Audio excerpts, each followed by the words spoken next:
कक्षा 10वीं के सभी विद्यार्थियों, आज मैं आपको 26 फरवरी के लिए एक ऐसा पेपर बताऊंगा जो कि ब्रह्मास्त्र साबित होगा। हूबहू इसके प्रश्न सारे के सारे फंसने वाले हैं। चलिए तो आइए शुरू करते हैं।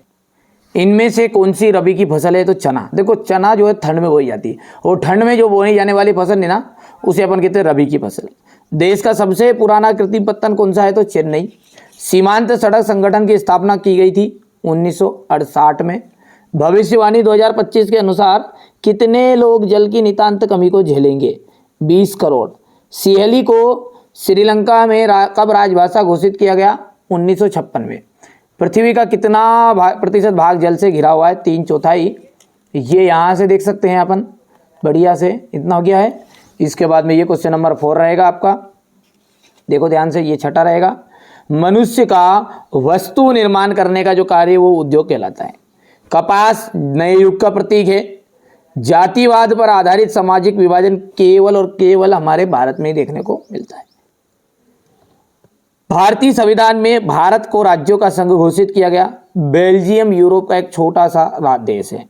भारत में सड़क जाल लगभग 56 लाख किलोमीटर है। ये आपका यहां से देख सकते हैं। वायु प्रदूषण का जो कारण है वो है कार्बन मोनोऑक्साइड।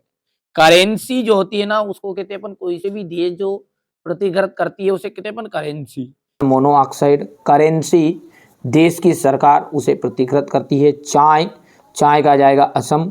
गैर प्रजातंत्री देश का जाएगा चीन। नेपोलियन की हार का जाएगा 1815 और कांडला का जाएगा आपका गुजरात। हो गया इतना। ये आपका मेजदा कॉलम वाला है, ठीक है भैया। ये आपको ध्यान से देख सकते हैं। हवाई जहाज, बर्तन और तार बनाने में के लिए किस धातु का प्रयोग किया जाता है? एल्यूमिनियम का। साइमन कमीशन कब भारत पहुंचा? 1928 में। लैंगिक विभाजन किस पर आधारित है? सामाजिक अपेक्षाओं पर। बेल्जियम की राजधानी बताइए? तो ब्रुसेल्स है। जीडीपी में सबसे अधिक योगदान किस क्षेत्र का है? तृतीयक क्षेत्र का है। उद्योग स्थापना व विस्तार व निवेश की उदार की नीति को अपन क्या कहते हैं? उदारीकरण कहते हैं, ठीक है। ये आपका क्वेश्चन नंबर 4 रहेगा ये, ठीक है। सत्य असत्य है। बेरोजगारी की आशंका के कारण नई प्रौद्योगिकी से मजदूर पसंद करते थे क्या?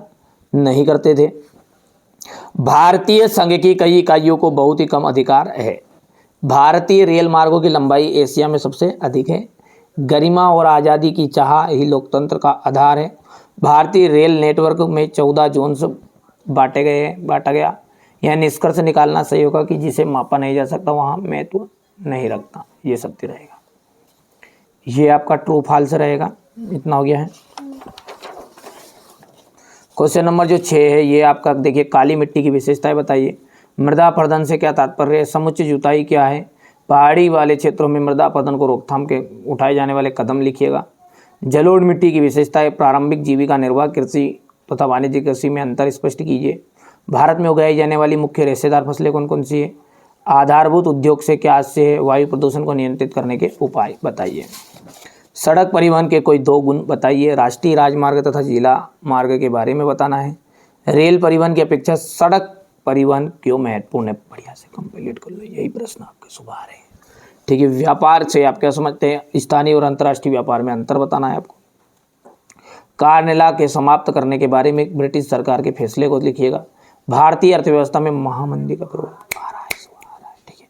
पहले विश्व युद्ध के समय भारत का औद्योगिक उत्पादन क्यों बढ़ा? औद्योगिक मजदूरों से क्या आशय है? ठीक है। मुद्रण संस्कृति ने भारत में राष्ट्रवाद के विकास की क्या मदद की? कंपोजिटर और गैली क्या है? जेब गुटका से क्या आशय? 18वीं और 19वीं सदी के छापखाने की नई तकनीकों का प्रभाव।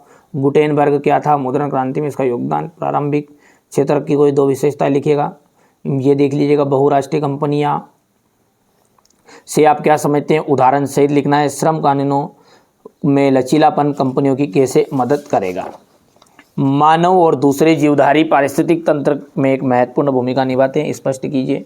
वन पर्यावरण का एक महत्वपूर्ण अंग है, इस कथन को स्पष्ट करना है। संघीय शासन व्यवस्था किस प्रकार गठित होती है? एकात्मक शासन के दोष आपको लिखने हैं। विकास के लिए ऋण की भूमिका, ये यहाँ से देख सकते हैं। केंद्रीय बैंक से आप क्या समझते हैं?